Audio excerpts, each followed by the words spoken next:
what's in our heads will never feel the same again, 'cause I've always been wrong from the start.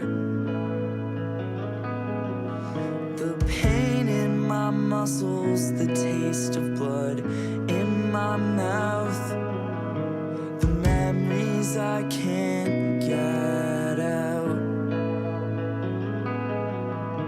And I don't wanna think about the time you met my family last spring. And I don't wanna walk by that old coffee shop again, 'cause maybe I've been feeling just fine, but I can't.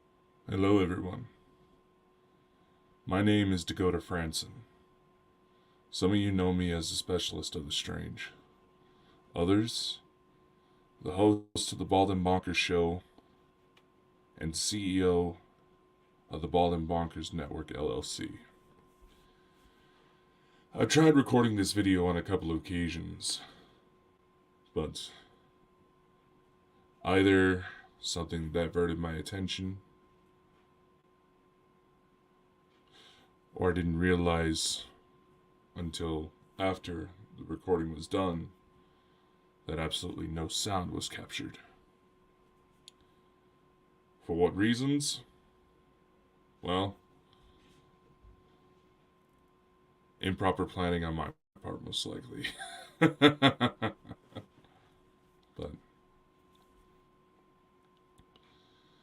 yeah, all jokes. I wanted to essentially piece together some sort of reflections video. As many of you know, I recently attended the Galactic Spiritual Informers Connection 2023 down in Orlando, Florida.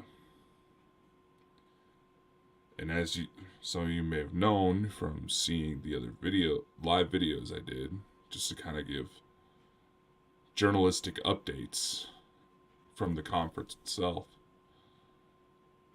I started to get a bit emotional. I truly did.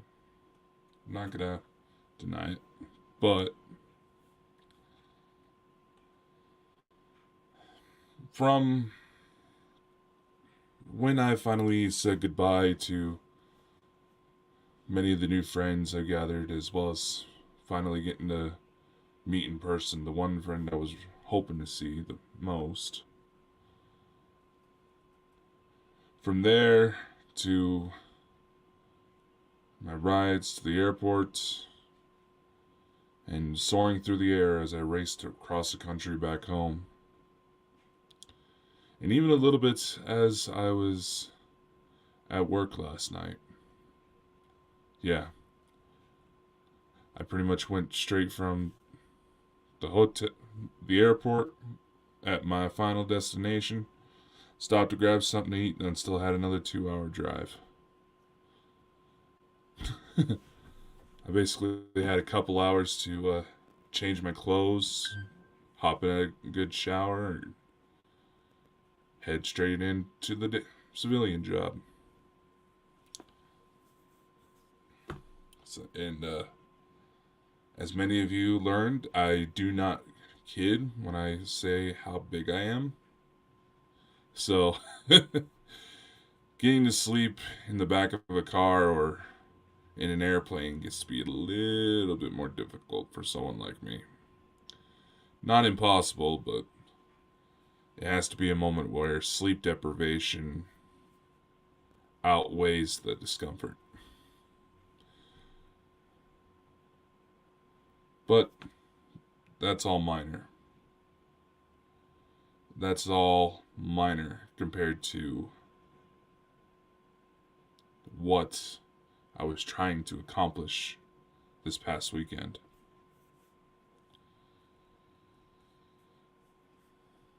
And I've realized in multiple dimensions, if you will, it gave me a lot to think about. Helped learn quite a bit. I finally got to meet someone in person I've been very eager to see for some time now. Got to see a dear friend in person, though we didn't get much of a chance to sit and have an appropriate conversation.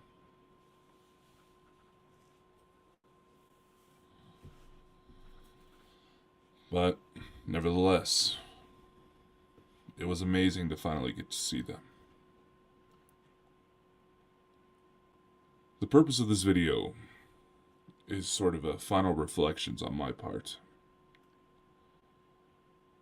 Today is October 24th, 2023. I am recording this at 11:42 a.m. Mountain Time.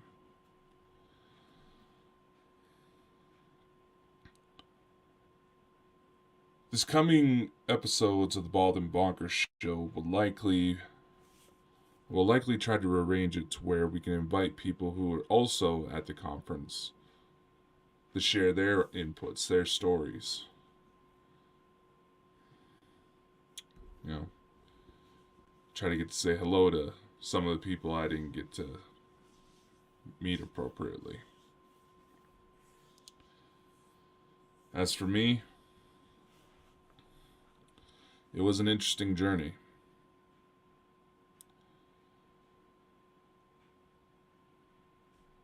And some of you who have followed me for a while may have wondered if I had visitors while I was down there. This is what I'm here to tell you. I shared a little bit during the live journals, but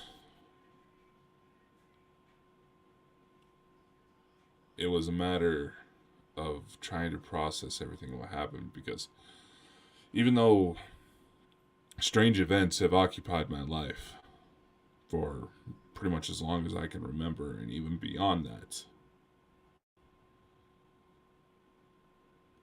I'm fairly new still when it comes to acknowledging and being able to confront it appropriately.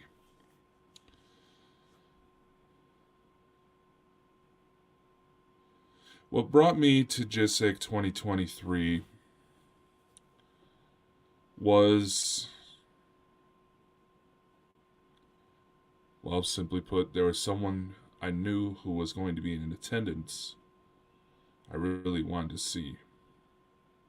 Not including some of the speakers who happened to be on my show, and we've already had a little bit of a pre-exchange because of that.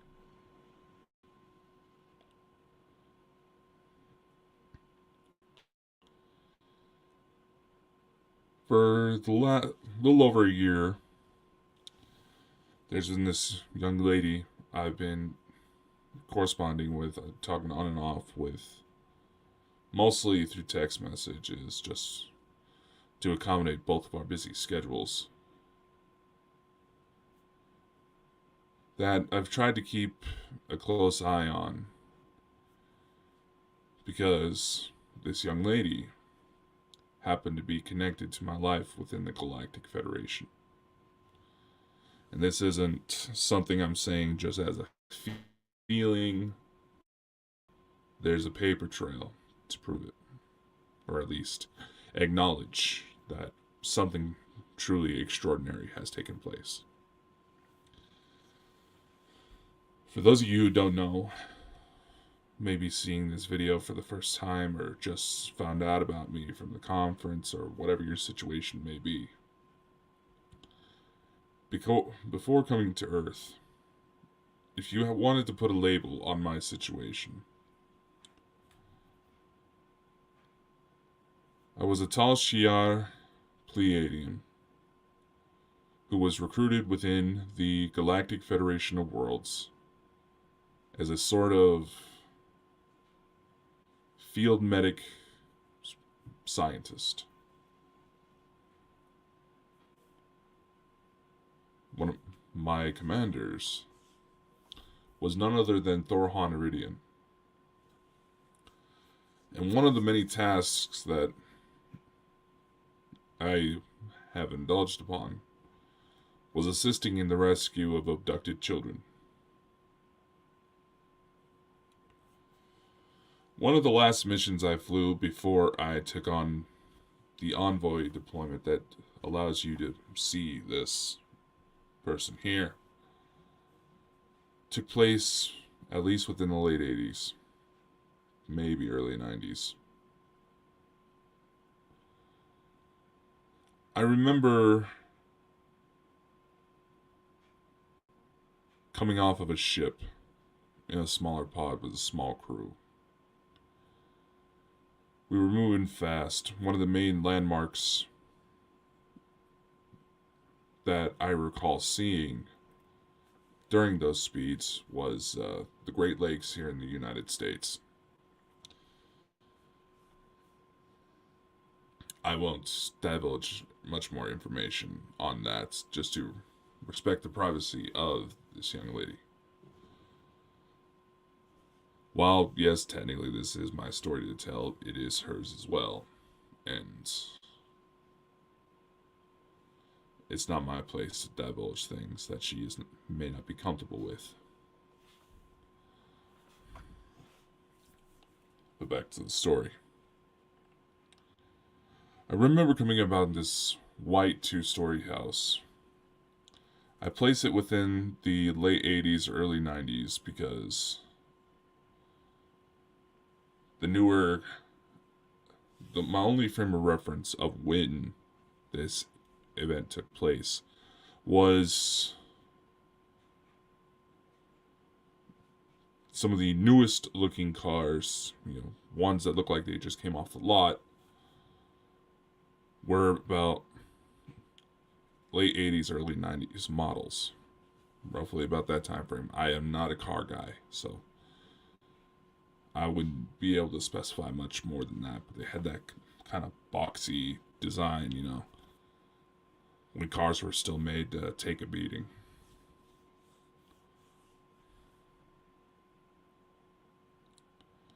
I remember standing back outside this house and monitoring.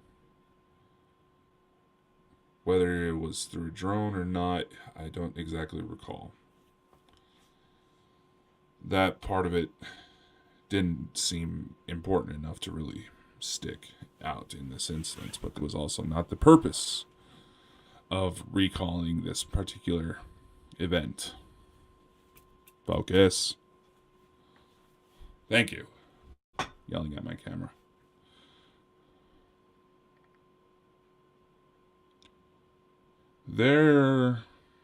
How should I put this? There was a small crew. If I remember correctly, about 5 or 6 of us. We waited outside this house because we needed to watch for something. And very quickly, these 2 taller grays, Matra, likely, if I recall correctly, were walking out. One of them had this little girl over their shoulder. This little girl had on like a bright red dress. And it was kind of those designs you would see right around Christmas time. But anyway, I remember the crew all having to keep themselves in check. People make the mistake that these ETs, that they're some sort of grand enlightened beings. They're going to have this almost regal sort of posture. Many do, but also in many ways, they are just as human as you and I. They feel, they love, they get upset, they hunger, they bleed when they're cut. In many ways, at least in my experience, they may even be more human than us. I'd be willing to say that. We had to keep each each other in check, because the second we saw that little girl, most of us, we wanted to attack then and there. There was this mentality, it's like, those motherfuckers. But many of us had to help keep each other in check to avoid compromising the mission. I remember feeling this anger when I saw one of those beings run their finger over the girl's body.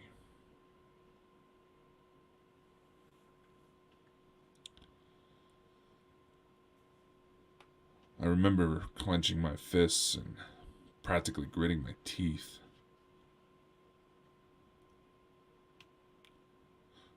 We watched them carry this young girl into a ship, which we quickly snuck upon. The Tal Shiar, their own militaries are highly specialized within infiltration and stealth operations. This is why my home world was essentially part of a rogue faction that joined with the Sikars. It was a power move. And officials from that world fell for it. Fell for the trap. I was one of many who defected. The reasons why, in my particular case, are a story for another time.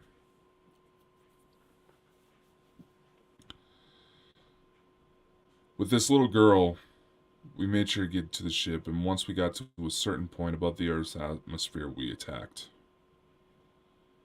It was a matter of jurisdiction. We could run stealth operations on Earth, but we could not do anything and make any big moves. We couldn't attack these beings then and there. It was almost like a matter of jurisdiction. Once they were outside the planet's orbit, we were able to go. We managed to save the little girl. Got her the medical attention she needed.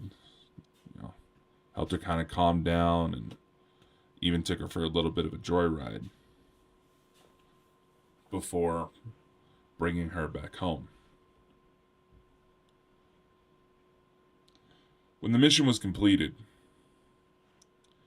it must have been one of the last ones I flew before taking on this envoy deployment that you see before you.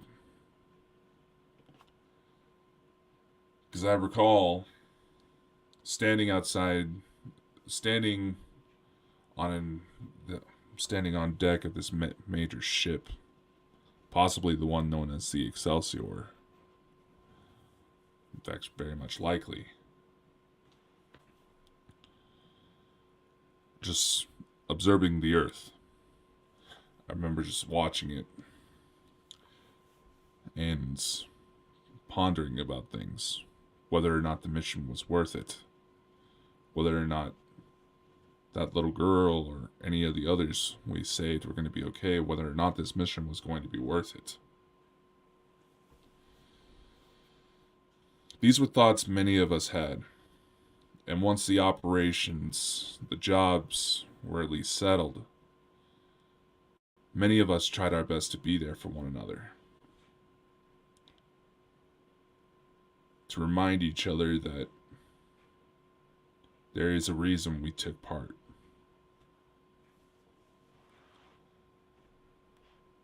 As I'm standing there kind of reflecting on matters, I see this taller man approach me. Now, mind you, I'm 6'7". This guy's actually really close to my height.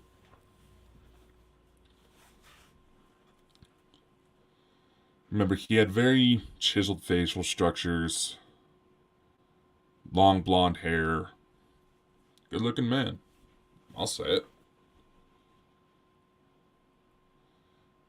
Very physically fit. And he had this authority in how he carried himself. Just basing it on looks, he was also from the Pleiades star cluster, but not from the same planet as me. He was an Anhel Pleiadian.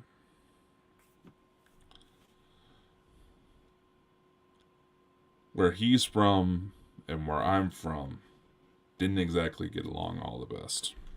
Excuse me.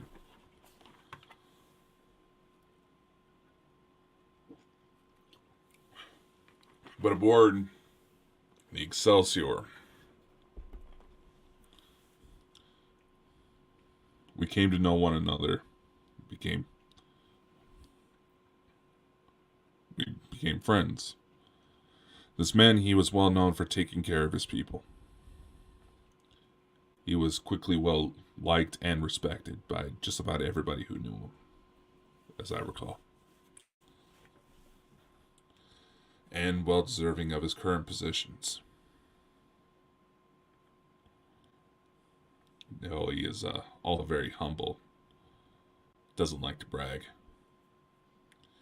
He walks up to me just to check in, see how I'm doing. Notices where my mind is sitting at. And we get to talking. I express the concerns that I already said, Just thinking about all those kids. Are they going to be okay? The conversation did not take place in English, but in the recall session that allowed me to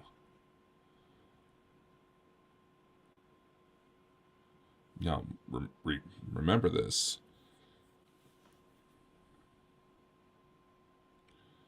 It was like I could hear the native tongue, but I could hear it being translated in real time, which is part of their technology. They do have universal translator chips that many operators have in order to be able to speak and understand each other without having to take extensive language courses.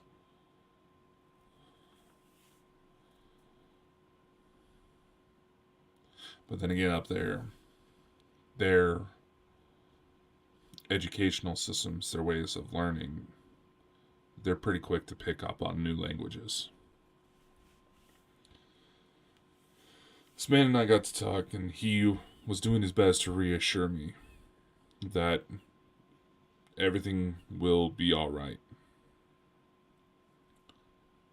In many ways, he shared the same thoughts, same concerns. We all did. But we also had to know within our hearts that very soon, and perhaps even quicker than any of us would realize, events would need to transpire as they naturally could. But in the end, while there was going to be a lot of insanity, in the end it was going to mean something.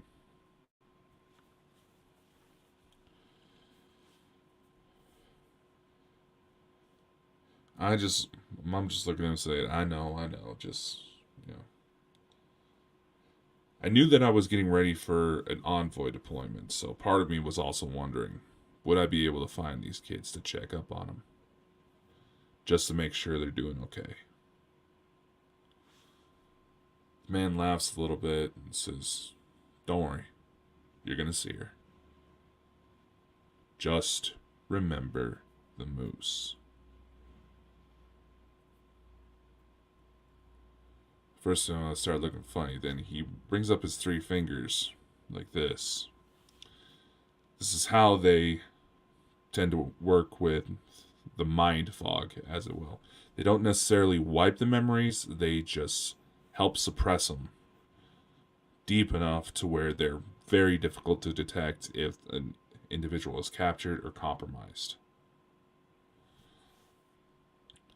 All the memories are still there. They just have a extensive knowledge about various species physiologies, anatomy and physiologies, that they knew how to suppress it, but it would not be out of reach.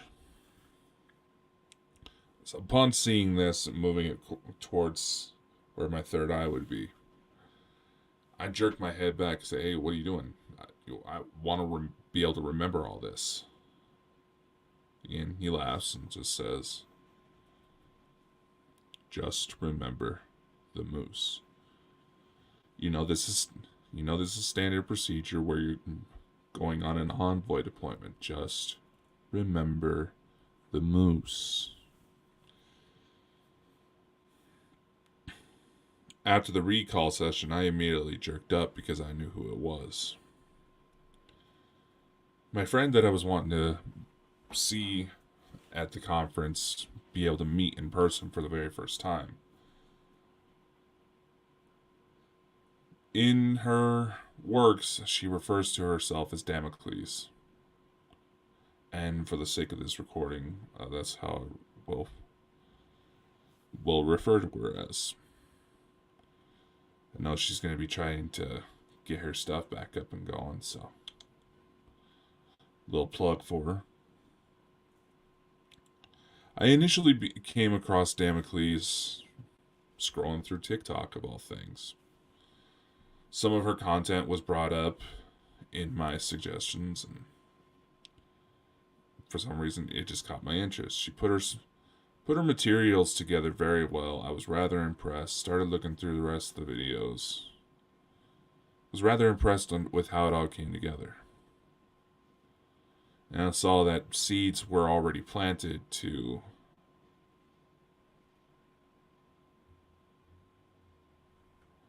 make something even bigger out of it. But those plans kind of got put on hold due to personal matters that came up. After a few days had gone by, I watched her content. I sent her an email saying, "Hey, inviting her on for a show. I was really impressed with the stuff that she had put together. Be more than happy to, would love to bring you or someone that works with you on board the show to discuss it, help get your work out there." She references the work of Elena Denon several times. So I knew she was a fan. And luckily enough for me, Elena was scheduled for another Bald and Bonkers appearance that very same weekend. So I made sure to I name dropped her. I did. I'm not gonna hide it. I said, "Oh, by the way, I saw that you're a fan of Elena Denon. She's actually a friend, and she's actually going to be coming on the show this weekend if you're interested." She said she was more than welcome to. She would love to come on, and that she was looking forward to seeing what Elena said. With that show, we ended it on a bit of a high note because this was as I was starting to come around to finding out about my star family. My actual wife and kids, who all, my understanding, all have some sort of positions within the Galactic Federation of Worlds, because where we call home technically isn't still technically isn't safe. It's safer now, but there's still a lot of work to be done. And I was told not too long ago that their visits may not be as frequent because they gotta go. They got a job to do. Yeah, anyway, I'll go more into that later.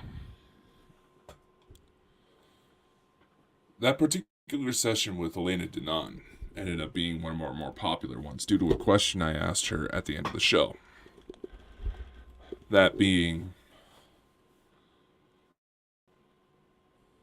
if someone goes on an envoy deployment and is already married within that life, would they technically be cheating if they've had significant others during the life that they've essentially inhabited while on the Starseed /Envoy program? Damocles was one of the many that thought this was a good question, but rather hilarious. I think there's actually quite a few people that were surprised I even asked that.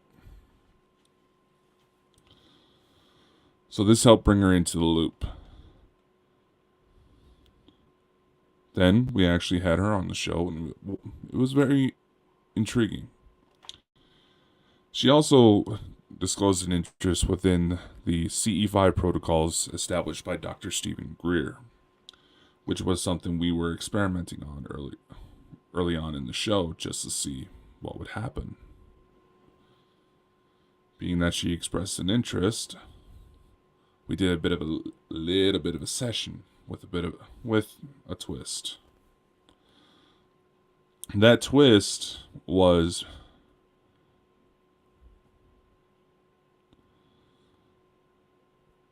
me utilizing a device known as a spirit box, which essentially is like a random noise generator. That if you go to utilize in whatever situation, and all of a sudden you're getting full words, full sentences that seem to directly respond to any questions you may be asking or anything that's actually going on in the environment around you, you may have contact with something.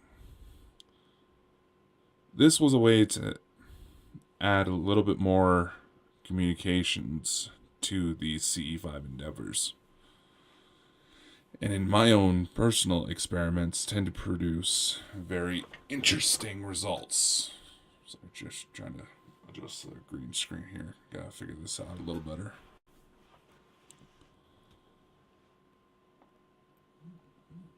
Anyway.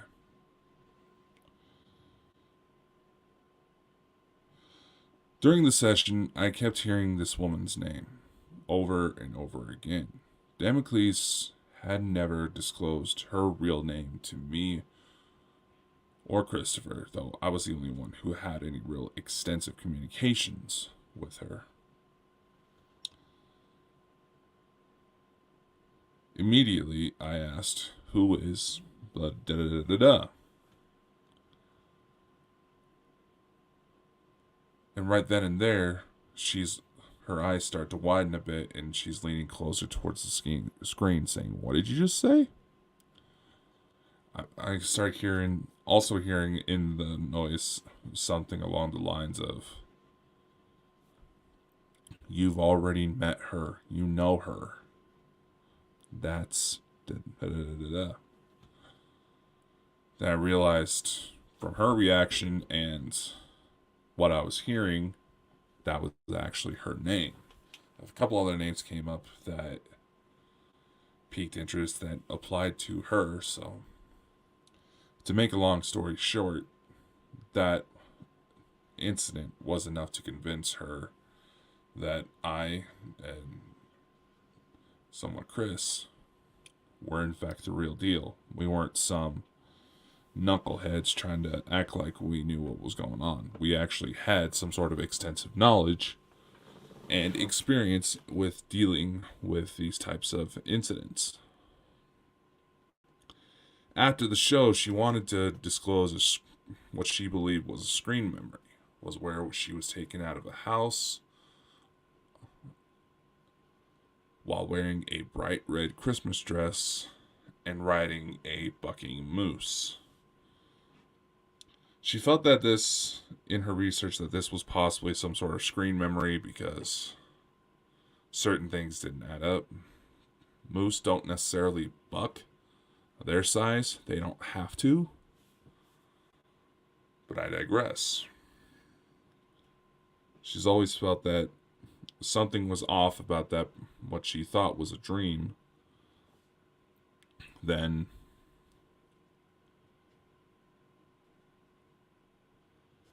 she noticed that she started to take up a bit more of a unique personality after that incident took place. As if she was just freshly exposed to something that caught her attention. But she couldn't necessarily figure out why.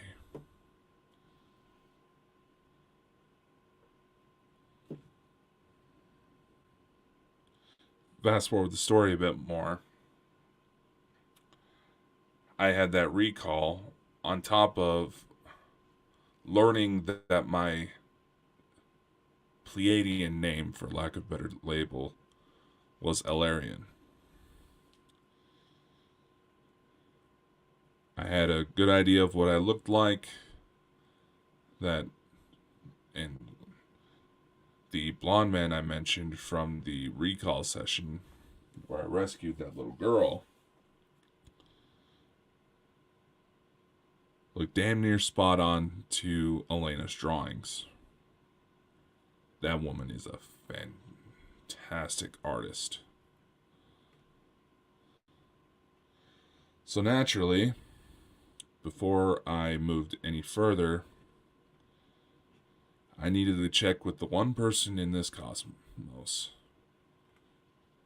who would be able to validate, but I also needed to have her approach it to where she was still somewhat blind to the situation in order to prevent potential contamination.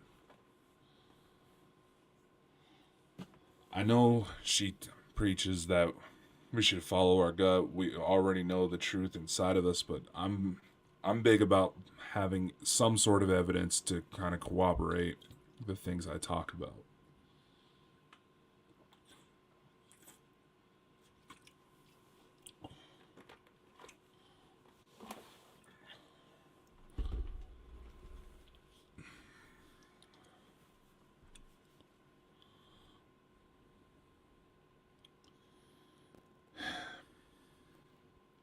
So how I approached it was I sent Elena an email saying, "Hey, I don't want to, bother you too much. I know you're a busy gal, but I was wondering if either you or maybe you can check with Thorhan if you knew somebody named Alarian. He was likely a tall Pleiadian, wore kind of a bright silver suit, and it seemed like he worked with Thorhan at some point." That wasn't the exact message I left, but it was the essential gist. A little while later, I get a reply that almost made me put my feet through the bottom of a car I was riding in.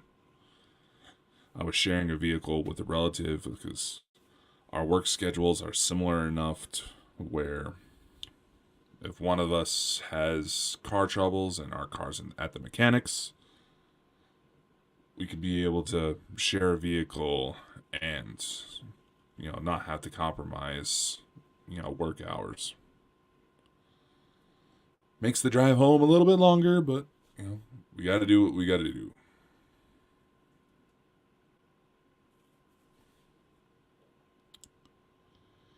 In this reply, Elena said that yes, Alarian was a real person that Thorhan worked with. That I described him almost perfectly, that I wasn't crazy. I then followed up with, well, here's the thing. In a sort of a recall session, that was a name I got that was supposed to be Alarian's me. I wanted to ask because I also found a recall of an abduction rescue and wanted to check with you before I shared with one of the children Thorhan and I rescued that this was the case. I wanted to get a little extra validation. So do you know about how long ago? I think it was... I told her that the abduction would have taken a little over 30 years ago. She replied again saying, that actually lines up to what Thorhan was saying. He said that he hadn't seen Alarian in over 20 years. I'm 27. I was born January 1996. Boom, boom, boom, boom. The dominoes fell.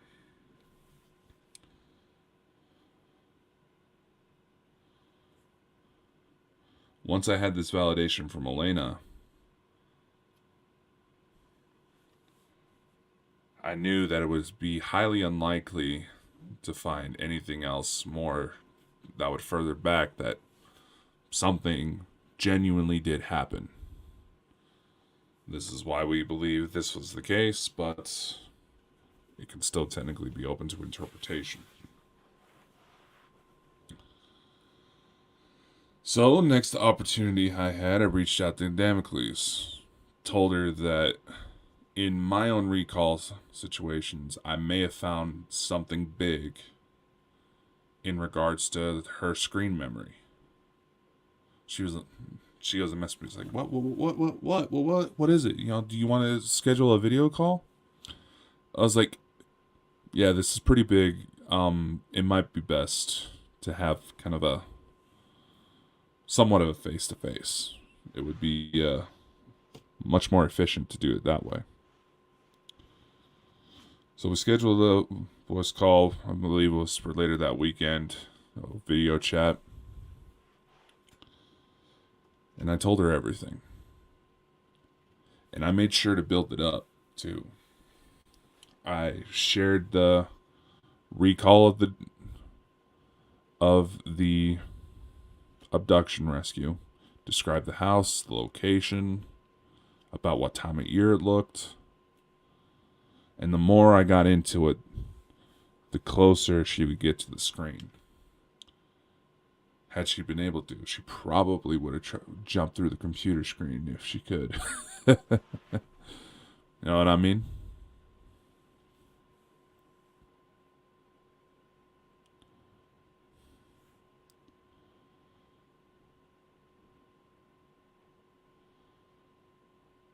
Then I went further into it. She's like, oh my God. It was blowing her mind. I was able to find out that she had always suspected something had happened to her, but now someone's coming forward and saying, yeah, something happened. And here's what. She's like, oh my God, how did you find out about this? It's like, there's more.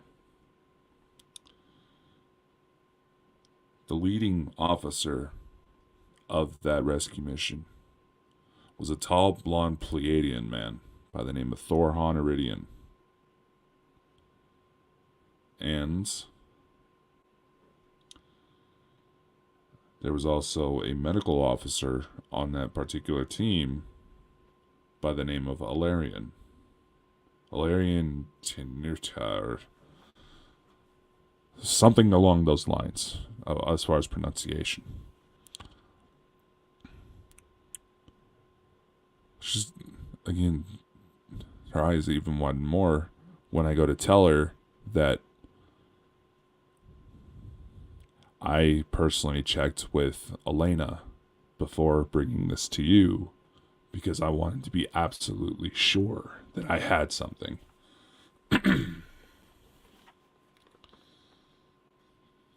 She still started asking me, who's Alarian? I am.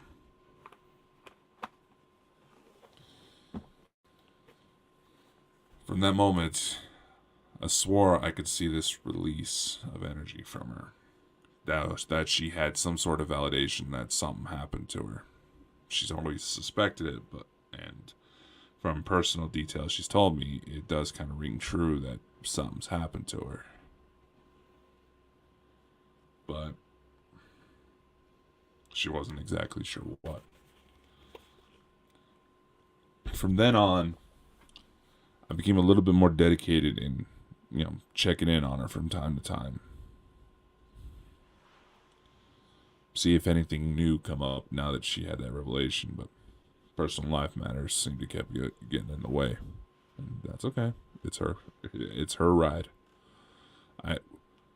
We just happened to cross paths. And she was someone that I was really hoping to meet in person, because while she ended up playing a part in my story and I hers, I was genuinely wondering what would happen if we met in person. Between her, Elena, Danny Henderson, Nikki Allen, Jean-Charles Moyen, Tony Rodriguez, and Melanie Carres. Slowly more information started coming forward in my mind about certain things. Overall, I thoroughly enjoyed the conference. I did. And for those of you wondering about any potential visitations from my connections to the stars, my wife and my children, yeah, they've come by. The first night after the session with Nikki Allen, I remember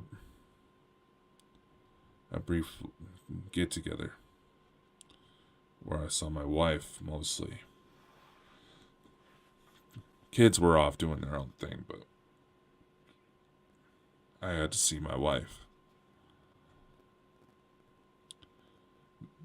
I have these incidents noted in a recall journal that Tony recommended that I start keeping to try to help piece things together a bit more. Tony Rodriguez. So that I can further explore this down the line. Saturday night on disco night, I felt bad because I left Damocles at the disco.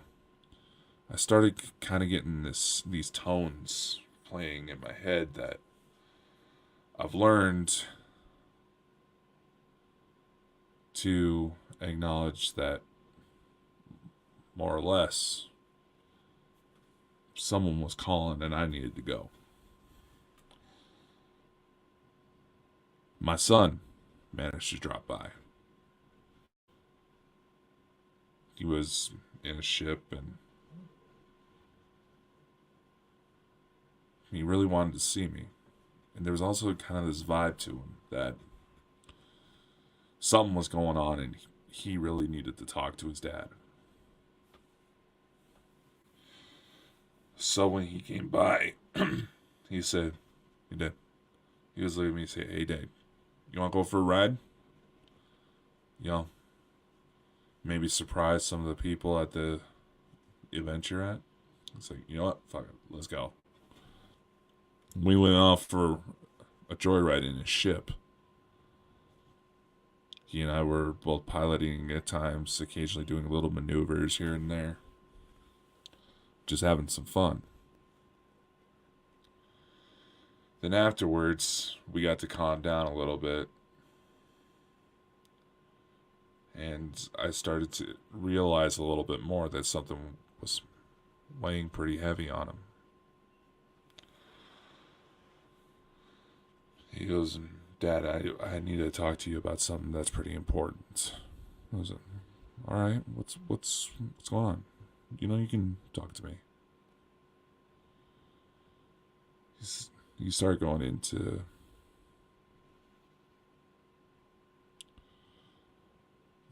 the conversation. I don't remember the exact words that were being said, but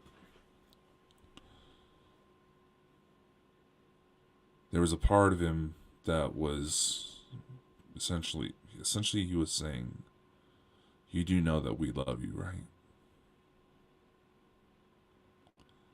Second I heard those words, it started to hit me.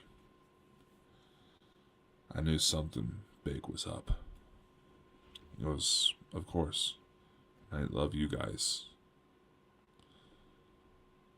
It was, I'm generalizing here to try to keep this video somewhat short, but he goes, "We know, Dad. We know.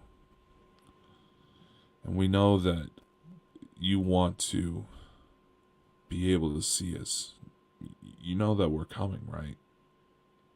It's going to happen very soon, but you know that we have rules that we need to abide by for now." Saying, "I know, I'm aware. But yeah, also got to realize that doesn't also change the fact that I love and I miss you guys." Saying, he said, "Trust me, Dad, I know." You said it yourself. We wanted to come see you just as bad as you wanted to come see us. All of us tried to take the first opportunity we get to come see you.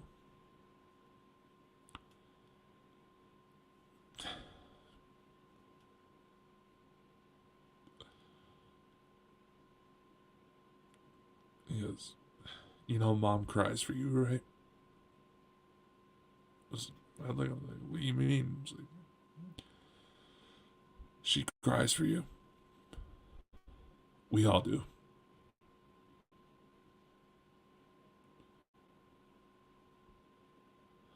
She feels everything you feel. We all do. And no, it's not because of anything that they put on us to help do the job. We don't need it. We know how much you talk about us. We know how much you miss us. And we miss you. We want nothing more to be down there. And I'm sorry that we had to follow these rules, but you've done work yourself. You know how it is up here. He and I both started to cry.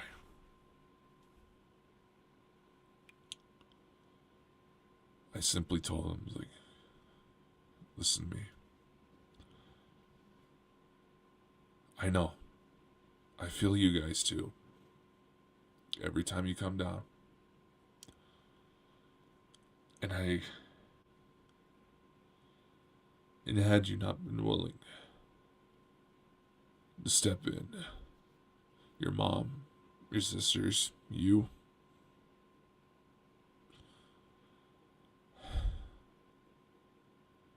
I know that I probably would have already been back home by now.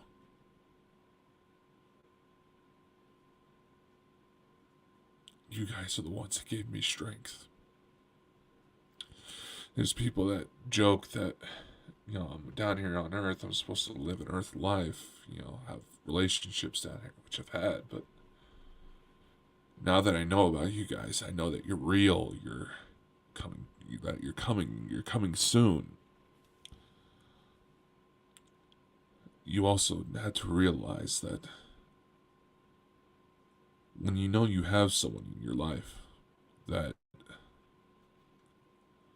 is willing to put things on the line to fight to make sure you're okay, that is not someone you ever betray. And I know I fucked up in my life. Done some pretty nasty shit. And if anything, that's a part of what ate me alive, finding out about you guys. Because I knew I started to stray from a promise I kept to be the father and husband you guys deserve.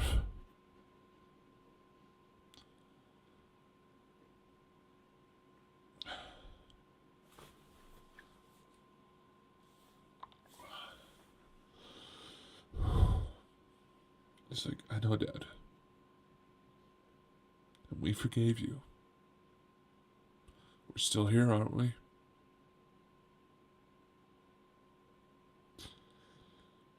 I need you to know that. We forgave you. We saw that you've been trying to do better, be better. And you have become better. Otherwise, you wouldn't have been able to come up here.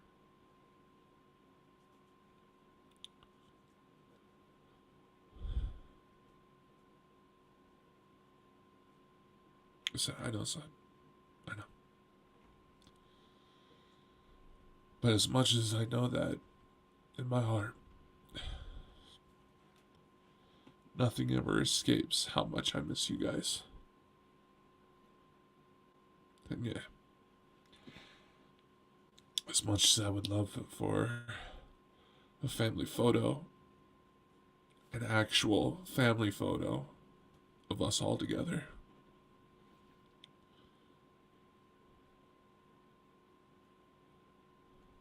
to show that you're real and that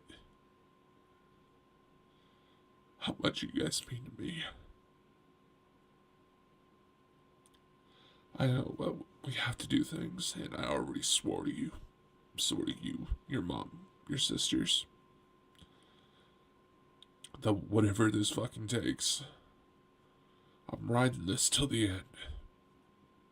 You need my help with something, you find me, come get me. I'll be there.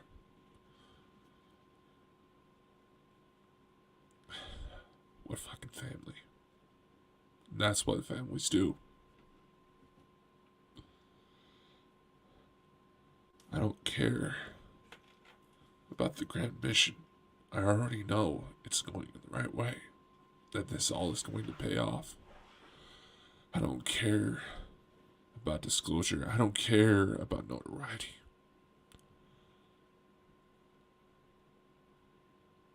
I just want to be who you deserve.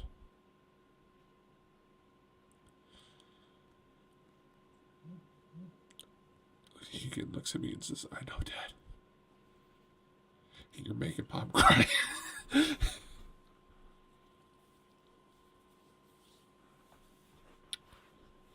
Says, I wanted you to know that. Because I see that some of your old habits do leak out from time to time, but you're getting better about catching them. And why it is you do them. So that's good. At least I can notice. At least you noticed. So yeah, Dad, we know.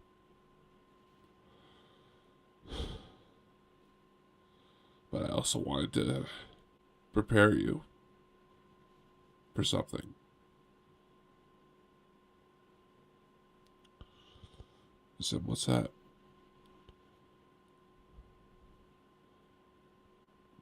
You're gonna want to get ready for another trip soon. You might get to go home. It's like, wait, it's like, rumor is you're gonna get to go home very soon. I can't tell you exactly when, you know how it works up here, but the family you left behind, you're gonna go get to see them again. They're okay. They're still okay. They're up there.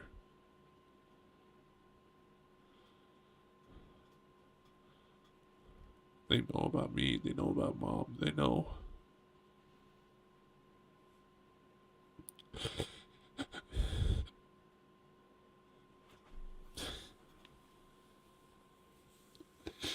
They can't wait to see you again.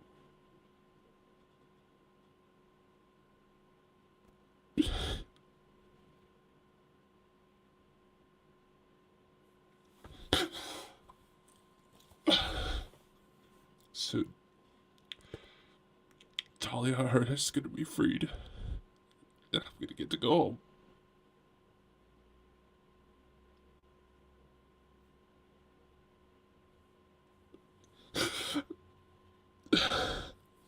It's not quite over, so not like that. But Talia is gonna be freed soon. I'm gonna get to go home.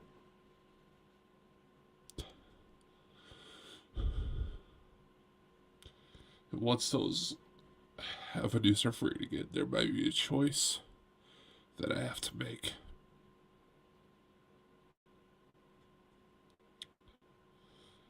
But we'll make it as a family.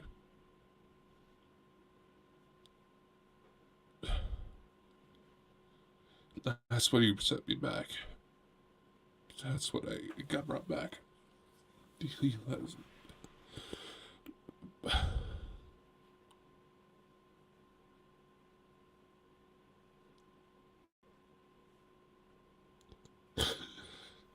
And ironically, I go to check my phone the next morning. I'm back, and someone at the conference got a photo of us flying. You can't tell. We were far enough. You can't tell it's us, but somebody caught a picture of us flying.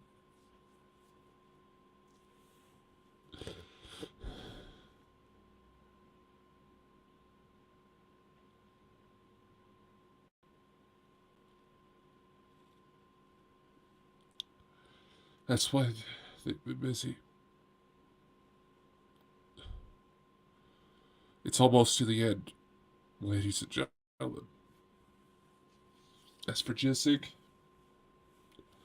it was an awesome opportunity. I wish I brought more books to have signed so I could try to talk to people a little bit more one-on-one.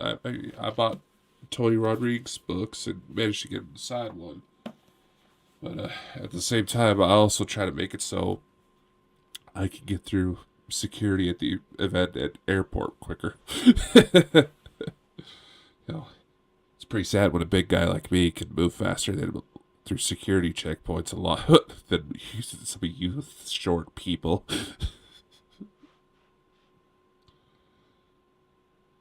Oh dear Lord. Sorry for getting upset, but this event was something else. It was something else. And to Danny Henderson, Elena Denon, Tony Rodriguez, Nikki Allen, Dr. Christine Northrup, Brad Olson, Jimmy Wills, Dan Winter, Dan Willis, Karina, Melody, Jean Charles, everybody who was there, all the speakers. I loved every single one of your presentations, Danny. Thank you for putting something like this together. Post-travel blues always hit me hard, but for reasons I just explained, this one was a little bit harder. But in a good way. Events like these are important. To be able to connect without judgment, without reason, just to be there, enjoy the moment, connect with people. That's what this is all about. Y'all, Dawn, Tina, Angela, Gail, all y'all that approached me, thanks for the love. I'm not used to people recognizing me for the show.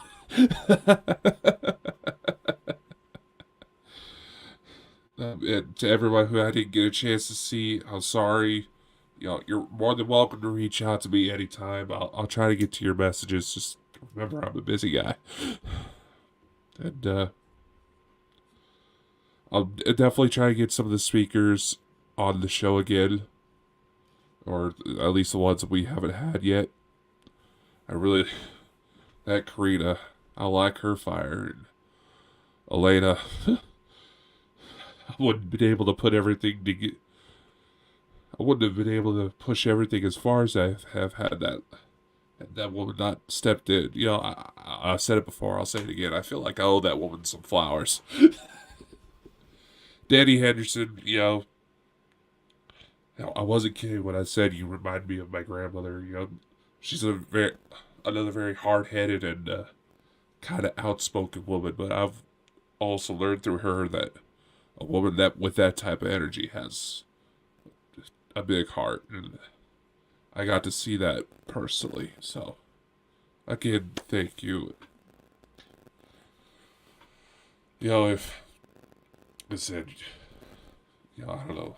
Hey, when it comes to GSIC 2024, wherever it ends up being, I'm there. You can count on that. Damocles, if you happen to catch this, I know we'll get to talk more. Like I said, the offers for you to kind of use Bald and Bonkers stuff to be able to help get your stuff up and going those are still wide open. You're more than welcome to. And anybody else who's interested, just check out baldenbonkers.net. I know some of you are bothered by the channel getting monetized, but it costs money to make things happen, unfortunately, and I promise to do some good with it. There's the Indiegogo campaign to help bring Bald and Bonkers TV Plus. Try to bring an uncensored platform. Yes, there might be a little bit of a subscription fee, but I plan on getting it to where that can go out to Roku, Android, iPhones. I want to get this as far as wide as possible. The whole thing about Bald and Bonkers Network and all of its shows is to help get the conversations going, help get people their stories out there, to talk and to connect and be able to share without judgment, without hesitation. Have a fucking few laughs just to bring down the fucking barriers. There's been times when the system's been tested, but 2 years, we're still going strong. 2 years since the show started. The second anniversary of when it became an official company, it comes up in April, so we'll have something there. Again, Indiegogo, guys. There's a series of various different perks. There's like subscription base, as well as get your name on a thank you video that's going to be put together once it launches. If you go for one of those perks, you can get add-on perks of like exclusive t-shirts, posters. I'll see what I can do about getting Bald and Bonkers books on there as well. Get them personalized for you. So that'll be a nice little touch.